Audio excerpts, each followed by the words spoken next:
Hi hello ಎಲ್ಲರಿಗೂ ನಮಸ್ಕಾರ. Ma'am story ಚಾನಲ್ಗೆ ಸ್ವಾಗತ. ಇವತ್ತಿನ ವಿಡಿಯೋದಲ್ಲಿ ನಾನು ಯಾವ ಮಿಸ್ಟೇಕ್ ಮಾಡಿದ್ದೆ, ನನಗೆ ಯಾಕೆ ನಾರ್ಮಲ್ ಡೆಲಿವರಿ ಆಗಿಲ್ಲ, ಸಿ ಸೆಕ್ಷನ್ ಯಾಕೆ ಮಾಡಿದ್ರು ಅನ್ನೋದನ್ನ ನಾನು ನಿಮಗೆ ಕಂಪ್ಲೀಟ್ ಆಗಿ ತಿಳಿಸ್ತೀನಿ. ಸೊ ಮೊದಲಿಗೆ ಲಾಸ್ಟ್ ಸ್ಕ್ಯಾನ್ ಅಂದ್ರೆ ಗ್ರೋತ್ ಸ್ಕ್ಯಾನಿಗೆ ನನಗೆ ಫೆಬ್ರವರಿ 8ಗೆ ಕರೆದಿದ್ರು, ಫೆಬ್ರವರಿ 8ಗೆ. ಬಟ್ ನಾನು ಫೆಬ್ರವರಿ 8ಗೆ ಹೋಗಿರ್ಲಿಲ್ಲ, 9ಗೆ ಹೋಗಿದ್ದೆ, ಫೆಬ್ರವರಿ 9ಗೆ. ಸೊ ನನಗೆ ಇ ಡೇಟ್ ಅಂದ್ರೆ ನನಗೆ ಎಕ್ಸ್ಪೆಕ್ಟೆಡ್ ಡೇಟ್ ಕೊಟ್ಟಿದ್ದು ಮಾರ್ಚ್ 3ಗೆ ಆಗ್ಬೋದು ಮಗು ಅಂತ ಹೇಳಿದ್ದು. ಬಟ್ ಇವರು ನನಗೆ ಏನ್ ಕರೆದಿದ್ರು, ಸೊ 9ಗೆ ಗ್ರೋತ್ ಸ್ಕ್ಯಾನಿಗೆ ಕರೆದಿದ್ರಲ್ವಾ. ಸೊ ಅವತ್ತು ನನಗೆ ಏನೇನು ಚೆಕಪ್ಸ್ ಏನೇನಿತ್ತು ಅದನ್ನೆಲ್ಲ ಮಾಡಿದ್ರು. ಬಟ್ ನನಗೆ ಏನು ಇನ್ಸರ್ಟ್ ಮಾಡ್ದಂಗೆ ಆಯ್ತು. ಸೊ ಇನ್ಸರ್ಟ್ ಮಾಡಿದಾಗ ನನಗೆ ಏನು ಗೊತ್ತಾಗಿಲ್ಲ, ಪೇನ್ ಆಯ್ತು ನನಗೆ. ಸೊ ಎಲ್ಲ ಟೆಸ್ಟ್ ಮುಗಿಸ್ಕೊಂಡು ನಾನು ನಾರ್ಮಲ್ ಆಗಿ ಅವರು ವೆಯ್ಟ್ ಚೆಕ್ ಮಾಡಿದ್ರು, ಮಗುದು ವೆಯ್ಟ್ ಎಲ್ಲ ಚೆಕ್ ಮಾಡಿ ಎಲ್ಲ ನಾರ್ಮಲ್ ಆಗಿದೆ ಅಂತೆಲ್ಲ ಹೇಳಿ ಕಳಿಸಿದ್ರು. ಬಟ್ ನೆಕ್ಸ್ಟ್ ಅವರು ಹೋಗ್ತಾ ಏನ್ ಹೇಳಿದ್ರು ಅಂದ್ರೆ, ನಿಮಗೆ ನಾಳೆನೆ ಪೇನ್ ಸ್ಟಾರ್ಟ್ ಆಗ್ಬೋದು, ಇವತ್ತೇ ಪೇನ್ ಸ್ಟಾರ್ಟ್ ಆಗ್ಬೋದು ನಿಮಗೆ ಅನ್ನೋ ಮಾತನ್ನ ಹೇಳಿದ್ರು. ನಮಗೆ ಅಷ್ಟು ಗೊತ್ತಾಗಿಲ್ಲ, ಏನಕ್ಕೆ ಇವರು ಈ ರೀತಿ ಹೇಳ್ತಿದ್ದಾರೆ, ಇನ್ನು ನನಗೆ ಡೇಟ್ ಕೊಟ್ಟಿದ್ದು ಇನ್ನು 1 ಮಂತ್ ಇದೆ ಅಲ್ವಾ, ಇಷ್ಟು ಬೇಗ ಹೆಂಗೆ ಅನ್ನೋದು ನನಗೆ ಡೌಟ್ ಬಂದಿತ್ತು. ಸೊ ಓಕೆ ಹೋಗ್ಲಿ ಬಿಡಿ ಅಂತ ನಾವು ಮನೆಗೆ ಬಂದ್ಬಿಟ್ವಿ. ನಾನು ನಮ್ಮಮ್ಮ ನಮ್ಮಪ್ಪ ಹೋಗಿದ್ವಿ.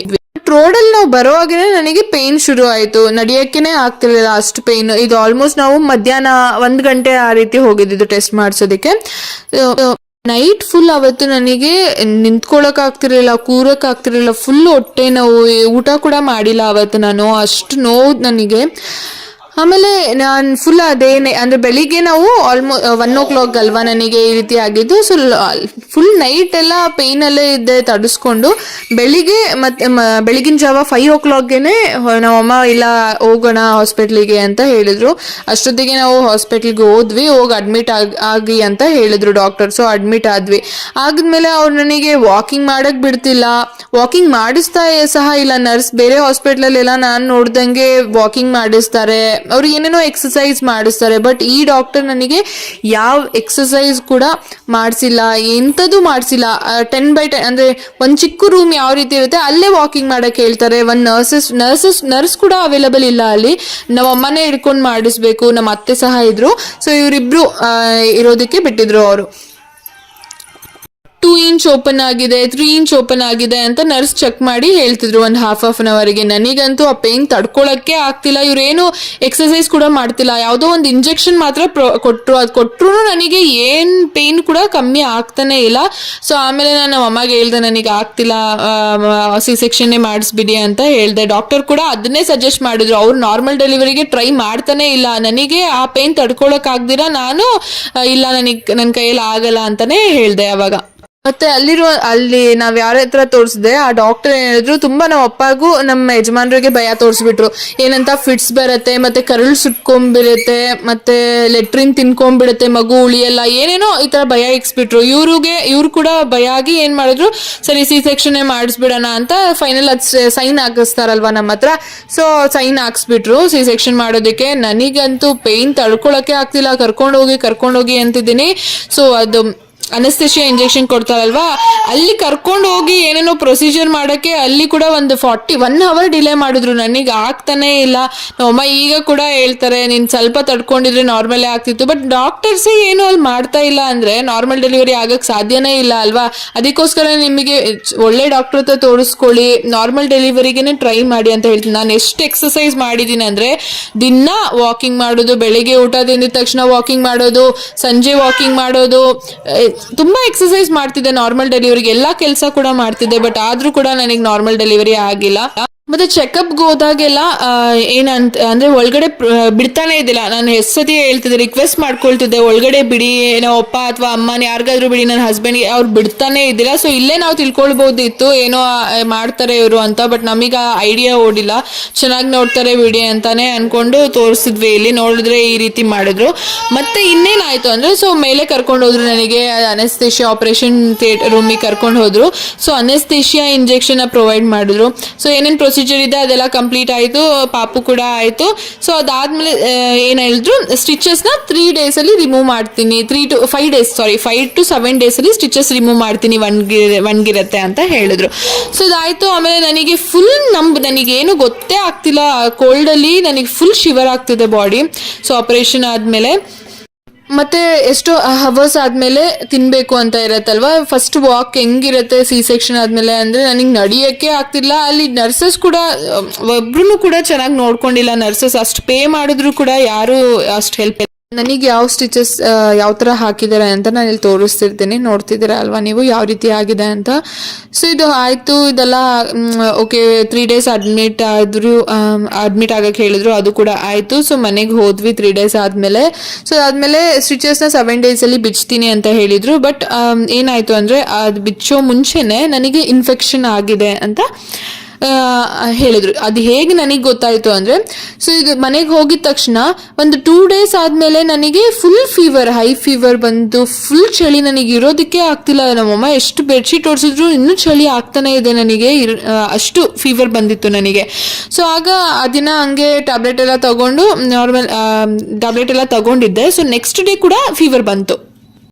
ಆಮೇಲೆ ನೆಕ್ಸ್ಟ್ ಡೇನು ಜ್ವರ ಇರೋದ್ರಿಂದ ನಾವು ಅಪ್ಪ ಏನು ಮಾಡಿದ್ರು, ಇಲ್ಲ ಹಾಸ್ಪಿಟ್ಲಿಗೆ ಹೋಗೋಣ ಅಂತ ಸೇಮ್ ನಾವು ತೋರಿಸಿದಂಥ ಹಾಸ್ಪಿಟ್ಲಿಗೆ ಹೋದ್ರಿ. ಅವರು ಇನ್ಫೆಕ್ಷನ್ ಆಗಿರ್ಬೋದು ಅಂತ ಹೇಳಿದ್ರು. ಸೊ ಅವ್ರು ಸ್ಟಿಚಸ್ನ ಅಂದರೆ ಇದು ಏನು ಹಾಕಿರ್ತಾರೆ ನಮಗೆ ಟ್ರಾನ್ಸ್ಪರೆಂಟ್ ಇದ್ರ ಮೇಲೆ ಆಪರೇಷನ್ ಮಾಡಿದ ಕಡೆ, ಸೊ ಅದನ್ನ ತೆಗ್ದ್ಬಿಟ್ಟು ನೋಡಿದಾಗ ಪಸ್ ಫಾರ್ಮ್ ಆಗಿದೆ, ನಿಮಗೆ ಇನ್ಫೆಕ್ಷನ್ ಆಗಿದೆ ಅಂತ ಹೇಳಿದ್ರು. ಬ್ಯಾಕ್ಟೀರಿಯಲ್ ಇನ್ಫೆಕ್ಷನ್ ಏನೋ ಆಗಿದೆ ಅಂತ ಹೇಳಿದ್ರು.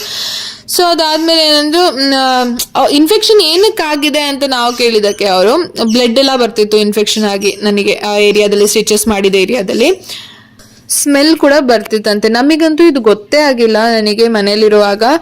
ಸೊ ಆಮೇಲೆ ಅಲ್ಲಿ ಅವರು ರಿಮೂವ್ ಮಾಡಿ ತೋರಿಸಿದ್ರಲ್ಲ, ಅವಾಗ ಸ್ಮೆಲ್ ಎಲ್ಲ ಬರ್ತಿತ್ತು, ಪಸ್ಸೆಲ್ಲ ತುಂಬ ಬರ್ತಿದೆ ಅಂತ ಹೇಳಿದ್ರು. ಆಮೇಲೆ ಇದು ಏನಕ್ಕಾಗಿದೆ ಅಂತ ಅಂದರೆ, ಸ್ನಾನ ಮಾಡಿಲ್ಲ ನೀವು, ಅದಕ್ಕೇ ಇನ್ಫೆಕ್ಷನ್ ಆಗಿದೆ ಅಂತ ಹೇಳಿದ್ರು. ಇದು ಎಷ್ಟು ನಿಜಾನೋ ನನಗಂತೂ ಗೊತ್ತಿಲ್ಲ.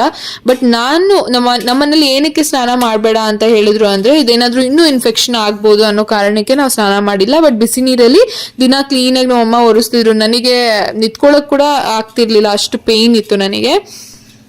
ಸೊ ಆಮೇಲೆ ಇನ್ಫೆಕ್ಷನ್ ಆಗಿದೆ ಅಂತ ಹೇಳಿದ್ರಲ್ವ, ಸೊ ಸ್ಟಿಚಸ್ನ ತೆಗಿಬೇಕು. ಒಂದು ಸೈಡಲ್ಲಿ ಮಾತ್ರ ನನಗೆ ಇನ್ಫೆಕ್ಷನ್ ಆಗಿತ್ತು. ಸೊ ಅಲ್ಲಿರುವಂಥ 2 ಸ್ಟಿಚಸ್ನ ಅವ್ರು ತೆಗೆದ್ರು.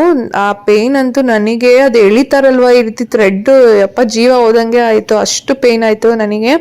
ಸೊ ಅದಾದಮೇಲೆ ದಿನ ನಾನು ಅಂದರೆ 1 day ಬಿಟ್ಕೊಂಡು 1 day ಡ್ರೆಸ್ಸಿಂಗಿಗೆ ಹೋಗಬೇಕಾಗಿತ್ತು, ಬೆಳಿಗ್ಗೆ ಮತ್ತು ಸಂಜೆ ಹೋಗಬೇಕು. ಈ ರೀತಿ ಒಂದು ಆಲ್ಮೋಸ್ಟ್ 10 days ಅನ್ಕೊಂತೀನಿ, 10 days ಏನೋ ಹೋದೆ ಕಂಟಿನ್ಯೂಯಸ್ ಆಗಿ. ಇನ್ನೂ ಬನ್ನಿ ಅಂತ ಹೇಳಿದ್ರು, ಬಟ್ ನಾವು ಮನೇಲೇ ಮಾಡ್ಕೊಳ್ತೀವಿ ಅಂತ ಹೇಳಿದ್ವಿ. ಸೊ ಅದಾದ್ಮೇಲೆ ಇನ್ನೂ ಸ್ಟಿಚಸ್ ರಿಮೂವ್ ಮಾಡಿಸಿರ್ಲಿಲ್ಲ ಅಲ್ವಾ. ಸೊ ದಿನ ಡ್ರೆಸ್ಸಿಂಗ್ ಅಂದರೆ ಮನೇಲೇ ಮಾಡ್ಕೊಳ್ತಿದ್ವಿ, ನಮ್ಮ ಅಕ್ಕ ಮಾಡ್ತಿದ್ರು ನನಗೆ ಡ್ರೆಸ್ಸಿಂಗ್ ಮನೇಲಿನೇ. ಸೊ ಆದಮೇಲೆ ಒಂದಿನ ಅಂದರೆ ನೆಕ್ಸ್ಟ್ ದಿನ ಏನಂದರೆ ಪಸ್ ಈ ರೀತಿ ಪ್ರೆಸ್ ಮಾಡಿ ಮಾಡಿ ತೆಗಿತಾರೆ, ರಕ್ತ ಬರೋದು, ಪಸ್ ಫಾರ್ಮ್ ಬರೋದು. ಸೊ ಇದು ಪಸ್ ಏನು ಫಾರ್ಮ್ ಆಗಿದೆ, ಇದು ಡ್ರೈ ಆಗೋವರೆಗೂ ಅವರು ಸ್ಟಿಚಸ್ನ ರಿಮೂವ್ ಮಾಡೋದಿಲ್ಲ. ನಂಗೆ ಆಲ್ರೆಡಿ ಸ್ಟಿಚಸ್ನ ರಿಮೂವ್ ಮಾಡಿದ್ರಲ್ವ, ಅದನ್ನ ಸ್ಟಿಚಸ್ ಹಾಕಿದ್ರು. ಸೊ ಅದು ಹಾಕುವಾಗ ಅಂದರೆ ಅನೆಸ್ಥಿಷಿಯಾ ಅಷ್ಟು ಕೊಟ್ಟಿರಲ್ಲ, ಯಾವುದೋ ಒಂದು ಇಂಜೆಕ್ಷನ್ ಕೊಟ್ಟೆ ಅಂತ ಹೇಳಿದ್ರು. ನನಗಂತೂ ಆ ಪೇಯ್ನಿಗೆ ಏನು ಕೊಟ್ಟರು ಅಂತಲೂ ಗೊತ್ತಿಲ್ಲ, ಅಷ್ಟು ಪೇಯ್ನ್ ಆಗ್ತಿತ್ತು. ಅದು ಸ್ಟಿಚಸ್ ತೆಗಿಯುವಾಗೂ ಅಷ್ಟೇ, ಇನ್ನೂ ಅಲ್ಲಿ ಹೊಲಿತಾರಲ್ವ, ಅದು ನನಗೆ ರಿಮೂವ್ ಮಾಡಿದ ಸ್ಟಿಚಸ್ ಹೊಲಿದ್ರು. 2 ಸತಿ ಆಗೋಯ್ತು ನನ್ನ ಕೆಲಸ. ಸೊ ಆಮೇಲೆ ಇದೇ ರೀತಿ ಡ್ರೈ ಆಗೋರ್ಗು ರಿಮೂವ್ ಮಾಡಲ್ಲ ಅಂದರೂ ಹೋಗೋದು, ಡ್ರೈ ಆಗಿದೆಯಾ ಅಂತ ತೋರಿಸ್ಕೊಂಬರೋದು, ಇದೇ ಆಯಿತು. ಸೊ ಅದು ನನಗೆ ಆಲ್ಮೋಸ್ಟ್ 1 month ಆಯಿತು ಇದು ಕ್ಯೂರ್ ಆಗೋದಕ್ಕೆ. ಈಗಲೂ ಕೂಡ ಪೇಯ್ನ್ ಬರ್ತಿದೆ, ಬಗ್ಗಿದ್ರೆ ಪೇಯ್ನ್ ಬರುತ್ತೆ. ಆಗಂತೂ ನಗಿದ್ರೆ ಸಾಕು ಪೇಯ್ನ್ ಬರೋದು, ಕಾಫ್ ಅಂದರೆ ಏನು ಕಾಫ್ ಮಾಡಿದ್ರೆ ಪೇಯ್ನು, ಏನು ಮಾಡಿದ್ರು ಪೇಯ್ನ್ ಅವಾಗಂತೂ. ಸೊ ಆಮೇಲೆ ನೆಕ್ಸ್ಟ್ ಎಲ್ಲ ಡ್ರೈ ಆಗಿದೆ ಅಂತ ಹೇಳಿದಾಗ ರಿಮೂವ್ ಮಾಡಿಸೋದಕ್ಕೆ ಹೋಗಿದ್ದೆ. ಅದು ಒಂದೊಂದು ಸ್ಟಿಚ್ ಎಳೆಯುವಾಗಂತೂ ಎಷ್ಟು ಪೇಯ್ನ್ ಆಗ್ತಿದೆ ಅಂದರೆ ಅಷ್ಟು ಕಿರ್ಚಿದೆ ನಾನು. ಸೊ ಈ ರೀತಿ ತಪ್ಪು ನೀವು ಮಾಡ್ಕೊಳಕ್ ಹೋಗ್ಬೇಡಿ. ಪೇಯ್ನ್ ಅಂದರೆ ನಿಮಗೆ ವಾಟರ್ ಬ್ರೇಕ್ ಆಗುತ್ತೆ, ಆವಾಗವರೆಗೂ ನೀವು ಹೋಗೋಕೆ ಹೋಗ್ಬೇಡಿ. ತುಂಬ ಪೇಯ್ನ್ ಇದ್ರೆ ಹೋಗಿ ನಿಮಗೆ ಒಳ್ಳೆ ಡಾಕ್ಟರ್ ಹತ್ರ ತೋರಿಸ್ಕೊಳ್ಳಿ. ನಾರ್ಮಲ್ ಡೆಲಿವರಿ, ಸಿ ಸೆಕ್ಷನ್ ಯಾವುದೇ ಆಗಲಿ, ಬಟ್ ನಿಮಗೆ ತೊಂದರೆ ಆಗಬಾರ್ದು ಫ್ಯೂಚರಲ್ಲಿ. ಆ ರೀತಿ ಟ್ರೀಟ್ಮೆಂಟ್ ತಗೊಳ್ಳಿ ಅಂತ ಹೇಳ್ತೀನಿ. ಹಾಗಂತ ನಾರ್ಮಲ್ ಡೆಲಿವರಿ ಈಸಿ, ಸಿಸರಿನ್ ಕಷ್ಟ ಅಂತ ನಾನು ಹೇಳ್ತಿಲ್ಲ, ಎರಡೂ ಕೂಡ ಈಕ್ವಲೇ. ಬಟ್ ನನಗೆ 2 ಸತಿ ಅಂದರೆ ಸ್ಟಿಚಸ್ ರಿಮೂವ್ ಮಾಡಿ ಹಾಕಿದ್ದಕ್ಕೆ ನನಗೆ ತುಂಬ ಪೇಯ್ನ್ ಇನ್ನೂ ಇದೆ. ಸೊ ಮತ್ತು ನಾನು ಯಾವ ಹಾಸ್ಪಿಟಲ್ ಅಂತ ಡಿಸ್ಕ್ಲೋಸ್ ಮಾಡೋದಕ್ಕೆ ಹೋಗಲ್ಲ. ಫಸ್ಟ್ ನಾನು ಏನು ವಿಡಿಯೋಸ್ ಹಾಕಿದ್ದೆ ಅದೇ ಬೇರೆ ಹಾಸ್ಪಿಟಲ್. ಬಟ್ ಇದು ಎಂಡಿಂಗಲ್ಲಿ ನಾನು ನಮ್ಮ ತವ್ರ ಮನೆಗೆ ಬರ್ತೀನಲ್ವ, ಸೊ ಇಲ್ಲಿ ತೋರಿಸ್ತಾರೆ, ಅವ್ರ ಕಡೆಯಿಂದ ಆಗಿರುತ್ತೆ ಹಾಸ್ಪಿಟಲ್ದೆಲ್ಲ ನೋಡ್ಕೊಳ್ಳೋದು. ಅದರಿಂದ ನಾವು ಬೇರೆ ಹಾಸ್ಪಿಟಲಲ್ಲಿ ತೋರಿಸಿದ್ರಿ, ಫಸ್ಟ್ ಹಾಸ್ಪಿಟಲಲ್ಲೇ ತೋರಿಸಿದ್ರೆ ಚೆನ್ನಾಗಿರ್ತಿತ್ತು ಅಂತ ಇವಾಗ ಅನ್ಸುತ್ತೆ ನನಗೆ. ಯಾವ ರೀತಿ ನನ್ನ ಸ್ಟಿಚಸ್ ಈಗ ಯಾವ ರೀತಿ ಇದೆ ಅನ್ನೋದನ್ನ ನಾನು ನಿಮಗೆ ತೋರಿಸಿರ್ತೀನಿ, ನೋಡ್ತಿರ್ಬೋದು ನೀವು ಯಾವ ರೀತಿ ಇದೆ ಅಂತ. ನಿಮಗೂ ಕೂಡ ಇದೇ ರೀತಿ ಆಗಿದೆಯಾ ಅಂತ ಹೇಳಿ ನನಗೆ, ಬಿಕಾಸ್ ನಂದೇ ಡಿಫ್ರೆಂಟ್ ಆಗಿದೆ ಅಂತ ನನಗೆ ಇವಾಗೂ ಅಷ್ಟೇ ಅನ್ನಿಸುತ್ತೆ. ಯಾವ ರೀತಿ ಇದೆ ಅಂತ ನೀವು ಹೇಳಿ. ಮತ್ತೆ ಆಮೇಲೆ ಇನ್ನೊಂದು ಹೇಳೋದು ಮರ್ತೆ ನಾನು, ಗಡ್ಡೆ ರೀತಿ ಫಾರ್ಮ್ ಆಯ್ತು ನನಗೆ. ಸೊ ಸ್ಟಿಚಸ್ ಹಾಕಿದ ಕಡೆ ಎಲ್ಲ ದಪ್ಪ ದಪ್ಪ ಗಡ್ಡೆ ಮುಟ್ಟಿದ್ರೆ ಈ ರೀತಿ ನಿಮಗೂ ಇದೆಯಾ? ಸೊ ಈ ನೆಕ್ಸ್ಟ್ ಇದು ಕತೆ ಸ್ಟಾರ್ಟ್ ಆಯ್ತು. ಇದೇನಂದ್ರೆ ಫುಲ್ ದಪ್ಪ ದಪ್ಪ ಗಡ್ಡೆ, ಈ ಸ್ಟಿಚಸ್ ಎಲ್ಲೆಲ್ಲ ಹಾಕಿರ್ತಾರೆ ಅಲ್ಲೆಲ್ಲ ಗಡ್ಡೆ ತರ ಆಯ್ತು ನಮಗೆ ಮನೇಲಿ. ನಾವೆಲ್ಲ ಇದೇ ಫಸ್ಟ್ ಟೈಮ್ ಈ ರೀತಿ ನೋಡ್ತಿರೋದು ನಾವು. ಸೊ ಎಲ್ಲಾರ್ಗು ಭಯ ಆಯ್ತು, ಏನಿದು ಹಿಂಗಾಗಿದೆ ಅಲ್ವಾ, ಎಲ್ಲೆಲ್ಲ ಸ್ಟಿಚ್ ಹೊಲಿಗೆ ಹಾಕಿದ್ರೆ ಅಲ್ಲೆಲ್ಲ ಈ ರೀತಿ ಗಂಟಿತ್ತು. ಸೊ ಹಾಸ್ಪಿಟಲ್ಗೆ ಹೋದ್ವಿ, ಇಲ್ಲಿ ಬೇಡ ಅಂತ. ಸೊ ಎಷ್ಟು ದಪ್ಪ ಇತ್ತು ಅಂದ್ರೆ ಒಂದು ನಲ್ಲಿಕಾಯಿ ಸೈಜಲ್ಲಿ ಇರ್ಬೋದು. ನಮಗೆ ಮೇಲೆಯಿಂದ ಕಾಣಿಸಲ್ಲ ಏನೋ ಗಡ್ಡೆ ಇದೆ ಅಂತ, ಬಟ್ ಈ ತರ ಸ್ಟಿಚಸ್ ಹತ್ರ ಮುಟ್ ನೋಡಿದ್ರೆ ಒಂದೊಂದು ಗಡ್ಡೆನೂ ಇಷ್ಟು ದಪ್ಪ ಇರ್ತಿತ್ತು. ಇನ್ನೂ ಭಯ ಆಯ್ತು ನಮಗೆ. ಇನ್ನ ಈ ಡಾಕ್ಟರ್ ಹತ್ರ ಹೋದ್ರಿ ಏನೋ ಮಾಡ್ತಾರೆ ಅಂದ್ಬಿಟ್ಟು ಬೇರೆ ಡಾಕ್ಟರ್ ಹತ್ರ ಹೋದ್ವಿ. ಆ ಡಾಕ್ಟರ್ ಏನ್ ಹೇಳಿದ್ರು, ಆಪರೇಷನ್ ಮಾಡ್ಬೇಕು, ಮತ್ತೆ ಒಳಗಡೆ ಏನಾದ್ರೂ ಇನ್ಸರ್ಟ್ ಆಗಿದೆಯಾ, ಇದು ಏನಾದ್ರೂ ಬಟ್ಟೆ ಬಿಟ್ಬಿಟ್ಟಿದಾರ, ಈ ರೀತಿ ಭಯ ಪಡಿಸ್ಬಿಟ್ರು ನಮಗೆ. ಇನ್ನೂ ಮತ್ತೆ ಮಾಡಿಸ್ಬೇಕು ಅಂತ ಹೇಳಿದ್ರು, ಎಕ್ಸ್ರೇ ತೆಗಿಸ್ಬೇಕು ಅಂತೆಲ್ಲ ಹೇಳಿದ್ರು. ನಾವು ಓಕೆ ಮಾಡ್ಸೋಣ ಅಂದ್ಬಿಟ್ಟು ಡಿಸೈಡ್ ಮಾಡಿದ್ರು ನಮ್ಮ ಮನೆಯಲ್ಲಿ. ಸೊ ಅದಾದ್ಮೇಲೆ ಏನಾಯ್ತು ಅಂದ್ರೆ, ಅಲ್ಲಿ ಈ ರೀತಿ ಹೇಳಿದ್ರಲ್ವಾ, ಅದನ್ನ ತಿಳ್ಕೊಂಡು ನಾವು ಮನೆಗೆ ಬಂದ್ಬಿಟ್ವಿ. ಮತ್ತೆ ಆಪರೇಷನ್ ಮಾಡಿಸ್ಬೇಕಾ ಬೇಡವಾ ಅಂತ ಭಯ ಬಟ್ಟಿ, ಅಂದ್ರೆ ಇದು ಯಾರ್ಯಾರು C-section ಮಾಡಿಸ್ಕೊಂಡಿರ್ತಾರೆ, ನನ್ನ ಫ್ರೆಂಡ್ಸ್ ಆಗಿರ್ಲಿ, ನಮ್ಮ ಅಕ್ಕ ಫ್ರೆಂಡ್ಸ್ ಆಗಿರ್ಲಿ, ಅವ್ರಿಗೆಲ್ಲ ಕೇಳಿದಾಗ ನಮಿಗೂ ಇದೆ ಅಂತ ಹೇಳಿದ್ರು. ಸೊ ಆಗ ಸ್ವಲ್ಪ ಸಮಾಧಾನ ಆಯ್ತು. ಈಗ ಎಷ್ಟಿದೆ ಅಂದ್ರೆ ಒಂದು ಚಿಕ್ಕದು ಸಣ್ಣ ಸಣ್ಣ ಇದು ಕಡಲೆ ಬೀಜ ಬರುತ್ತಲ್ವಾ, ಅಷ್ಟಷ್ಟು ದಪ್ಪದಲ್ಲಿ ಇದೆ, ಅದು ಗಡ್ಡೆ ಇನ್ನೂ ಇದೆ. ಸೊ ಅದು ಕ್ಯೂರ್ ಆಗತ್ತೆ ಅಂತ ಹೇಳಿದರೆ, ಆಲ್ಮೋಸ್ಟ್ ಟೈಮ್ ತಗೊಳತ್ತೆ ಅಂತ ಹೇಳಿದ್ರು. ಸೊ ಈ ರೀತಿ ಎಲ್ಲ ಇನ್ಸಿಡೆಂಟ್ ನನ್ನ ಲೈಫಲ್ಲಿ ಆಗಿದೆ.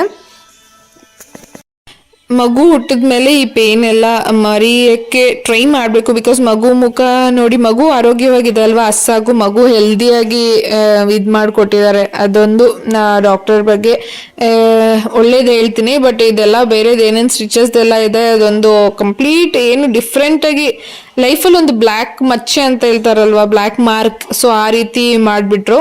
ಬಟ್ ಮತ್ತೆ ಇನ್ನೊಂದು ಏನು ಹೇಳಕ್ಕೆ ಇಷ್ಟಪಡ್ತೀನಿ ಅಂದರೆ, ಈಗಲೂ ಕೂಡ ನನಗೆ ಬ್ಯಾಕ್ ಪೇನ್ ಇದೆ, ಸ್ಟಿಚಸ್ ಹತ್ರ ಪೇನ್ ಆಗುತ್ತೆ. ಒಂದೊಂದ್ಸತಿ ಸಡನ್ನಾಗಿ ಹೆಂಗೆ ಎಳಿಯತ್ತಂದ್ರೆ ಸ್ಟಿಚಸ್ ಹತ್ರ 6 months ಆಗಿದೆ ಆಲ್ರೆಡಿ, ಬಟ್ ಆದರೂ ಕೂಡ ಪೇನ್ ಇದೆ. ನಿಮಗೂ ಯಾರಿಗಾದ್ರೂ ಈ ರೀತಿ ಪೇನ್ ಬರ್ತಿದೆಯಾ ನಿಮ್ಮ ಲೈಫಲ್ಲಿ? ಅಂದರೆ ನಿಮ್ಮ ಮಗು ಡೆಲಿವರಿ ಟೈಮಲ್ಲಿ ಯಾವ ರೀತಿ ನಿಮಗೆ ಆಪರೇಷನ್ ಆಗಿದೆಯಾ, ನಾರ್ಮಲ್ ಡೆಲಿವರಿ ಆಗಿದೆಯಾ, C-section ಆಗಿದೆಯಾ, ಯಾವ ಥರ ಎಕ್ಸ್ಪೀರಿಯನ್ಸ್ ಇತ್ತು ಅಂತ ನನ್ನ ಜೊತೆ ಶೇರ್ ಮಾಡ್ಕೊಳ್ಳಿ. ಇದು ಇನ್ಫಾರ್ಮೇಟಿವ್ ಆಗಿದೆ ಅಂತ ಅನ್ಕೊಳ್ತೀನಿ. ನಿಮಗೆ ಆದಂತಹ ಘಟನೆನ ನೀವು ಕಮೆಂಟ್ ಸೆಕ್ಷನ್ ಅಲ್ಲಿ ತಿಳಿಸಿದ್ರೆ ಬೇರೆಯವ್ರಿಗೆ ಕೂಡ ಇದರಿಂದ ಹೆಲ್ಪ್ ಆಗ್ಬೋದು ಅನ್ನೋ ಕಾರಣಕ್ಕಷ್ಟೇ. ಸೊ ಈ ವಿಡಿಯೋ ಇಷ್ಟ ಆಯ್ತು ಅನ್ಕೊಳ್ತೀನಿ. ನೆಕ್ಸ್ಟ್ ಯಾವ ರೀತಿ ವಿಡಿಯೋಸ್ ಬೇಕು ಅಂತ ತಿಳಿಸಿ. Thank you. ಸಬ್ಸ್ಕ್ರೈಬ್ ಮಾಡದೆ ನೋಡ್ತಿರೋರು ಸಬ್ಸ್ಕ್ರೈಬ್ ಮಾಡ್ಕೊಳ್ಳಿ. Keep watching.